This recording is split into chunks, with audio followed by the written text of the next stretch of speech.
Hello everyone. I have an awesome video to share with everyone today, and it comes from the YouTube channel Shimshon. Shimshon currently has only 4 subscribers, and so I highly recommend you head over to his channel, subscribe, and show your support and gratitude. I'll have a link in the description. Shimshon has a serious tech background. He was a graduate of University of California, San Diego in the STEM program. Unlike the globe trolls who frequent our channels, Shimshon actually worked in the purported space program. He worked for a time at the Center for Astrophysics and Space Sciences at UCSD on the Electron Drift instrument. He wrote most of the code to control the test harness to develop the instrument and refine its operation. This was allegedly launched on the space shuttle, but it more likely just found its way onto a satellite balloon, much like this one. Shimshon has continued to work in software development in both America and Israel in marine and space science labs, controlling hardware, recording, analyzing, presenting data, using complex algorithms written in C and Forth. None of that really makes any sense to me, and I do have to take his word for it. Shimshon has been married for 30 years and has adult children. He also wanted to give a shout out to the Owen Benjamin Israeli Bears.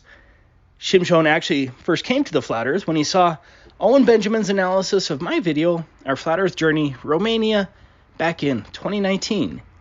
Owen, if you happen to watch this video, I just want to thank you again for helping so many people open their eyes to the truth of the Flat Earth.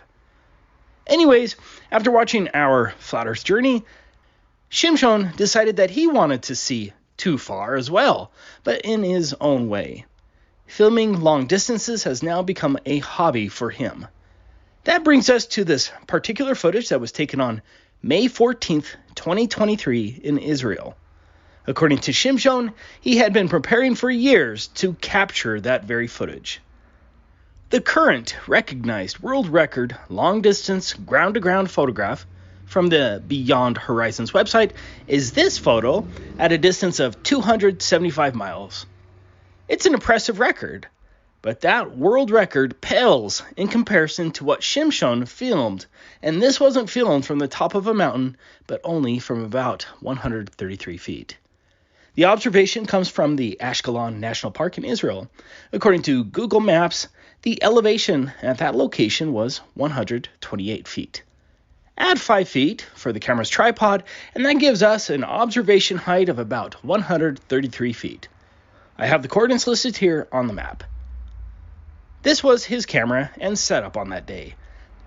I don't know much about cameras, but Shimshon is using a full spectrum infrared camera here. According to Shimshon, this is better than the Nikon P1000 for long distance viewing, and it cost him less than $600. I hope at least 100 of you go out and get this setup. I certainly need one of these.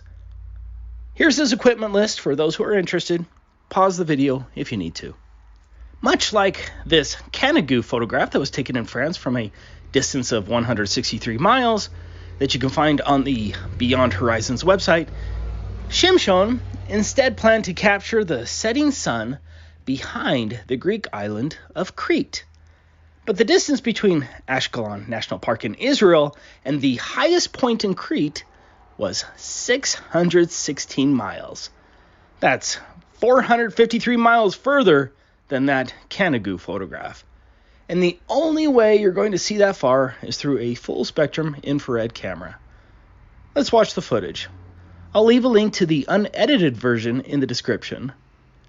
There is some confusion on exactly what platform that is. Unlike many other countries, Israel seems to keep those things a little bit more hidden. And so you have some maps showing platforms much more north, while some showing the platforms much further south. The GPS coordinates are off as well. Shimshon didn't even know that the platform was going to be there when he planned this event. Although interesting, the platform and location doesn't affect the observation because we're relying on where the setting sun is and the angle to it. As you can see from this rough diagram, SunCalc placed the sun in direct line with Crete, but it gets better. So, how can we confidently say that Shimshon actually filmed Crete 616 miles away, and those aren't some distant clouds? First, keep in mind that the whole event was carefully planned and executed, including a specific date and vantage point. This wasn't an accidental viewing. He used a high-zoom, full-spectrum camera to capture what very few people would be able to do, to capture the silhouette of Crete in front of the setting sun. Second, the silhouette in front of the sun certainly looks like pointing mountains in the distance, much like Kenegu, which further supports Shimshon's claim. What are the odds that at the exact time of his planned observation, clouds just happen to form at the same angle with the setting sun that appear to look exactly like mountains? Possible, but not probable. But more importantly, the silhouette of the mountains in the actual video closely matches the same results from Google Earth. Here we have our pathway from the camera's location to the highest point of Crete. According to Google Earth on May 14th, 2023, this is what the sunset should have looked like on the same pathway. Keep in mind that Google Earth adds a phony curvature drop, which distorts the view of the mountains. Regardless, compare Google Earth sunset with the actual video. I have them here on top of each other. The silhouette of the mountains in Shimshon's video appears very similar to what Crete should have looked like from that angle. And the sunset angles match as well. Those two facts strongly support the claim that Shimshon did indeed film Crete. Let's get to the coup de grace of the globe. At an observation height of 133 feet and a distance of 616 miles, we get a target hidden height of 240,197 feet, or 45.5 miles. Here are the calculations in metric. For some perspective, a height of 45.5 miles would be enough to hide 88 of the Burj Khalifas stacked on top of each other. The highest point on Crete is Mount Ida at 8,058 feet, or 1.5 miles.